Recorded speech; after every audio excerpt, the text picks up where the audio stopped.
5 seconds.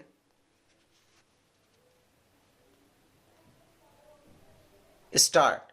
At the invitation of Mr. Donald Tusk, Prime Minister of the Republic of Poland, Shri Narendra Modi, Prime Minister of the Republic of India, paid an official visit to Poland from August 21 to 22, 2024.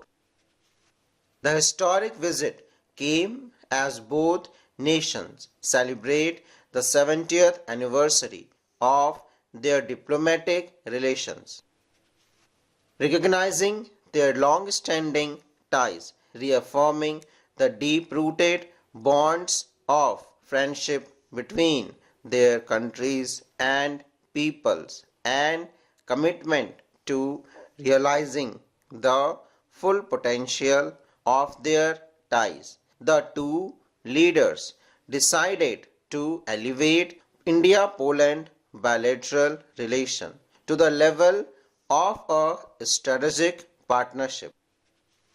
Both the Prime Minister emphasized that shared value of democracy, freedom, a rule-based international order, along with historical ties, are at the center of the growing bilateral partnership. They reaffirmed their commitment to deepening bilateral, regional, and international cooperation for a more stable, prosperous, and sustainable world.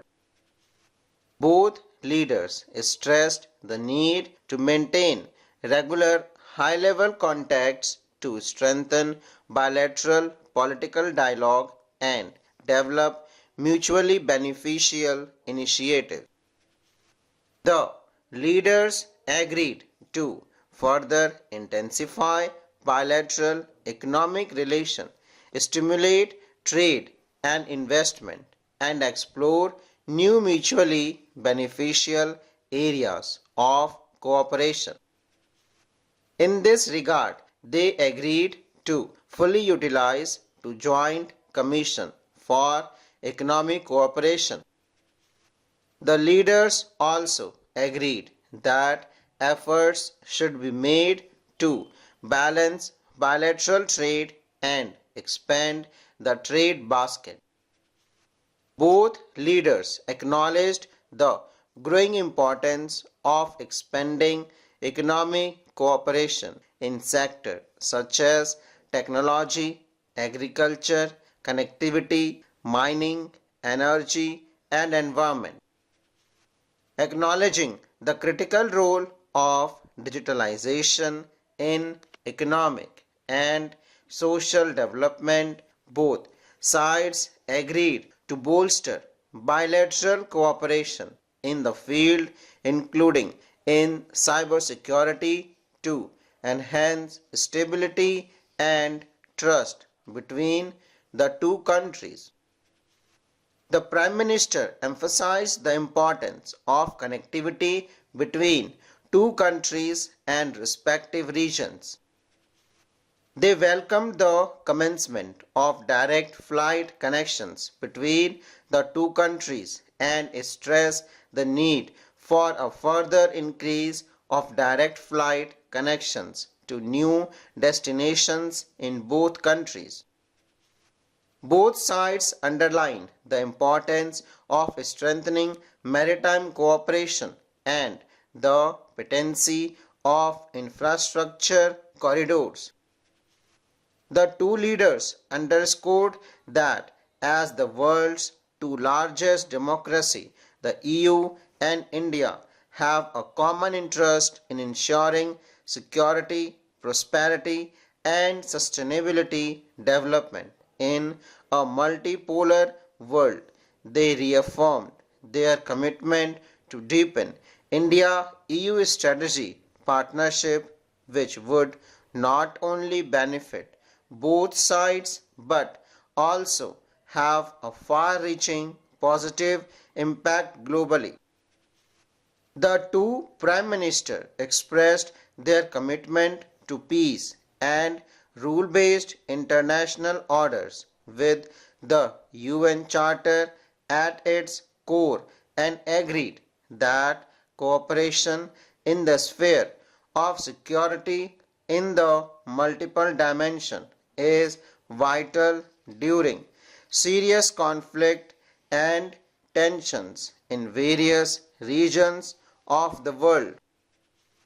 They decided to enhance collaboration at multilateral forums to promote respect for rules-based international order and maintain global peace, stability, and security.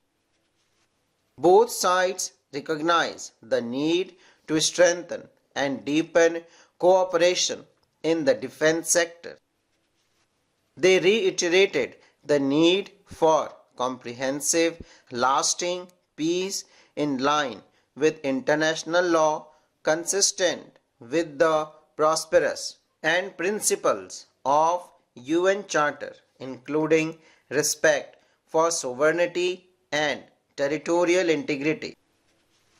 They also noted the negative impact of the war in Ukraine with regard to global food and energy security, especially for the global south. In the context of this war, they shared the view that the use or threat of use of nuclear weapons is unacceptable. They underscored the importance of upholding international law and, in the line with the UN Charter, reiterated that all states must refrain from the threat of or use of force against the territorial integrity and sovereignty or political independence of any state. The two leaders reiterated their unequivocal condemnation of terrorism in all its form and manifestation and emphasized that no country should provide a safe haven to those who finance, plan, support, or commit terrorist acts.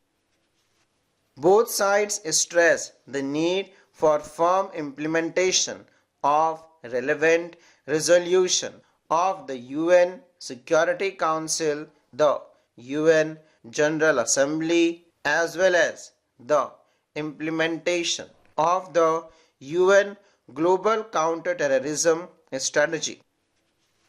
The two sides reinforced their commitment to a free, open, and rules-based Indo-Pacific in accordance with the international law of the sea as reflected in UNCLOS and with full respect for the sovereignty, territorial integrity, and freedom of navigation to the benefit of the maritime security and international peace and stability.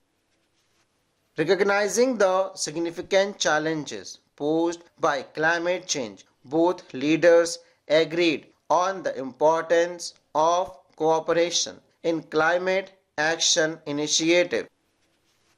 India's side encouraged Polish said to consider Poland's memberships of the International Solar Alliance ISA and the Coalition for Disaster Resilient Infrastructure CDRI. Appreciating the role of parliamentary contacts, the leaders agreed that expanding exchanges and cooperation between their legislatures would significantly deepen bilateral ties and mutual understanding. The Prime Minister noted the long-standing special people-to-people ties and agreed to strengthen these further. They also agreed to expand cooperation in the area of culture, education, science, research, and health. They welcomed efforts to promote and encourage additional steps to establish future-oriented partnerships between academic institutions. To implement the strategic partnership, both sides agreed to a 5-year joint action plan for 2024-2028 full stop.